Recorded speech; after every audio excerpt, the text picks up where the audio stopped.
Hi friends, thanks for joining me again for another read aloud. Today's story is about Charlotte and the Quiet Place.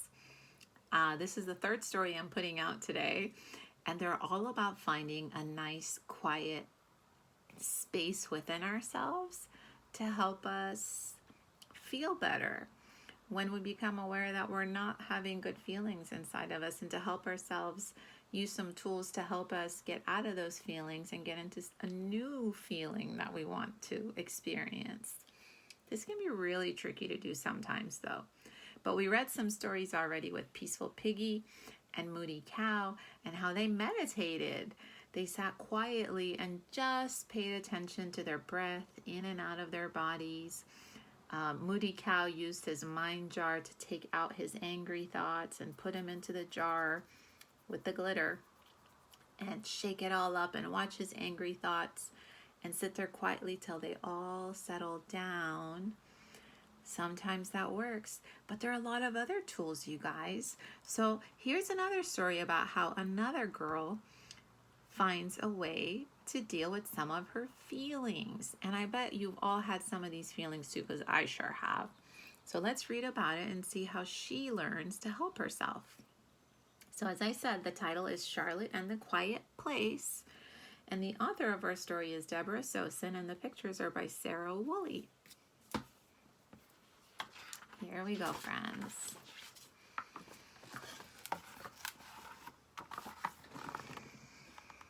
Charlotte's house is noisy. In the hallway, the floorboards groan. Do you guys have floors that make sounds and squeak when you walk on them?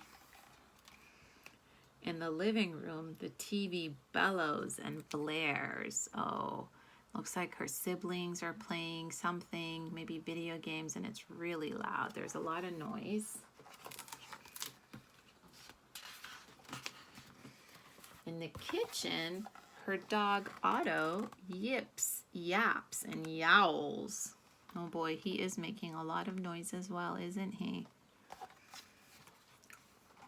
Even in her bedroom, which is supposed to be a quiet place, the old steam radiator hisses, whistles, and whines. Where can Charlotte find a quiet place? It's a good question. The hallway was squeaky. The living room was loud with her family playing video games. The dog was howling. Her bedroom radiator was noisy. All the spots in her house have noises, and she wants a quiet place. Boy, it's going to be tricky. How is she going to find such a place? Charlotte's school is noisy. In the classroom, the bell clangs.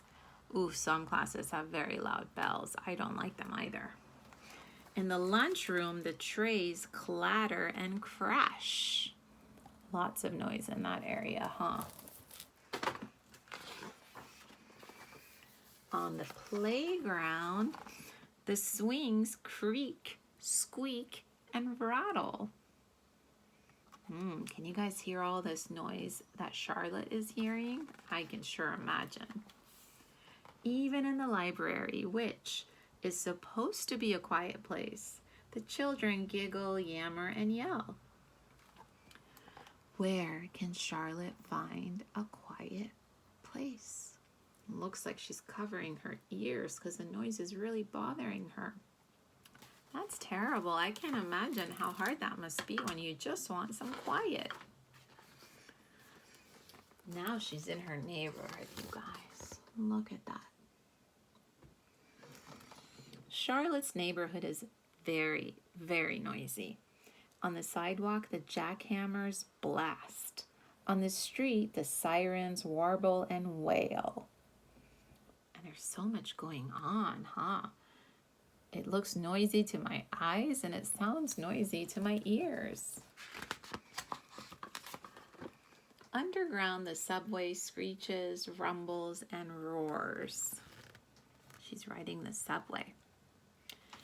Even in the park, which is supposed to be a quiet place, the leaf blower buzzes, blusters, and hums. And of course, there's a lot of dogs, so it's going to be noisy, huh? There's the leaf blower. Right there. They are noisy. I've noticed them when they're around, too. Poor Charlotte. No, cries Charlotte. I have to find a quiet place. She looks really frustrated to me there.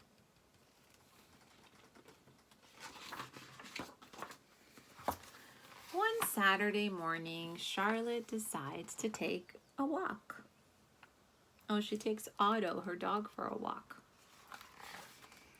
In the park, Otto spots a squirrel and he lurches free. Oh no, he's gonna go chase the squirrel.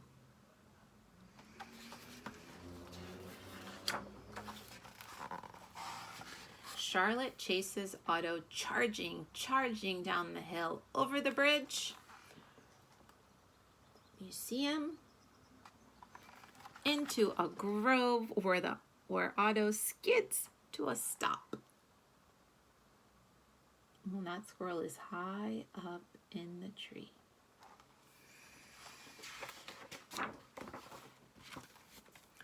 Charlotte and Otto are both out of breath.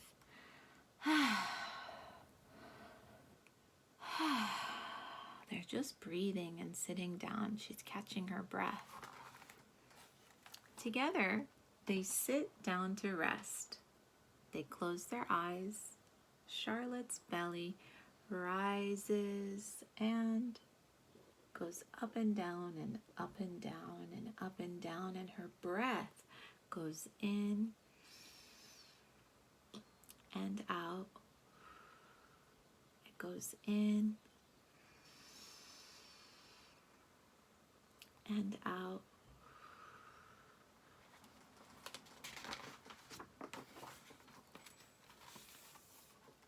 Her mind slows down.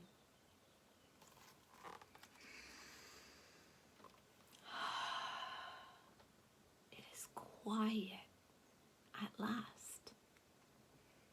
It is so quiet. Charlotte notices an even quieter place.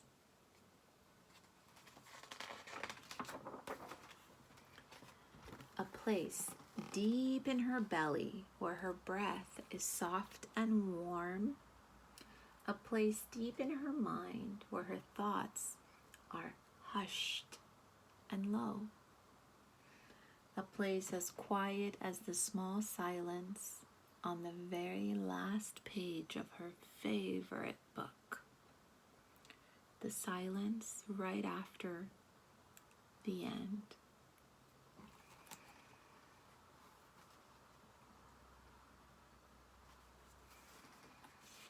I can tell from her face in that picture, she looked so relaxed.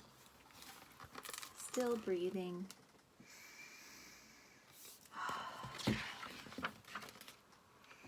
When Charlotte is ready, she and Otto hike slowly away from the grove. Back over the bridge and up the hill toward home. There they go. Nowadays, Charlotte's house is still noisy. Yep. Her school is still noisy.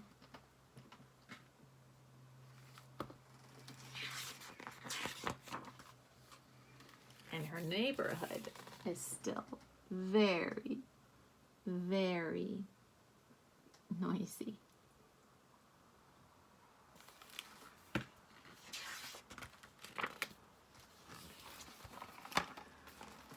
But Charlotte remembers that day in the park. So wherever she is, whenever she wants, when her world is too noisy, Charlotte simply closes her eyes and travels back to that peaceful place. That place deep in her belly where her breath is soft and even. that place deep in her mind where her thoughts were hushed and low.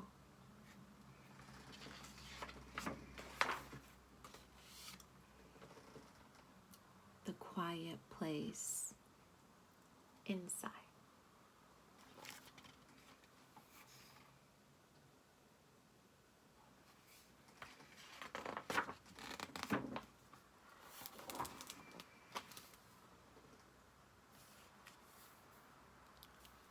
The end.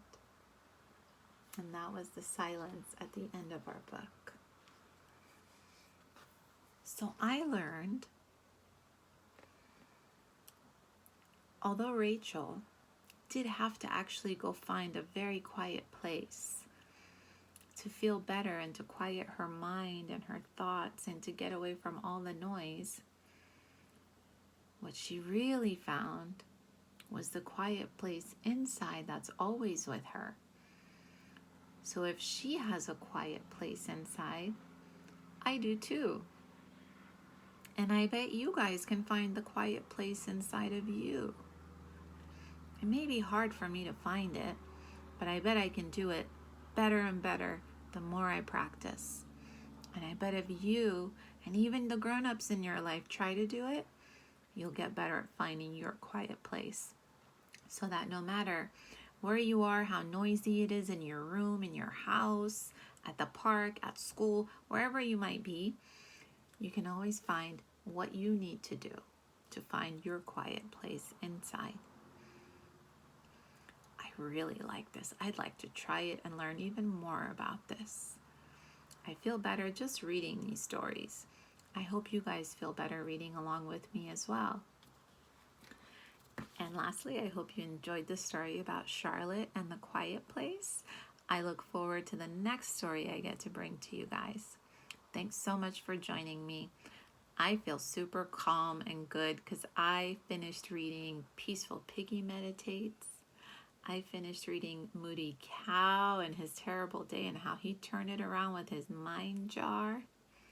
And I learned how to find a quiet place within me, just like Charlotte did.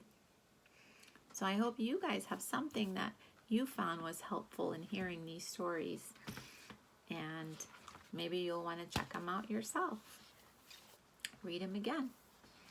All right, friends, join me for the next one. Take care, and I will see you soon.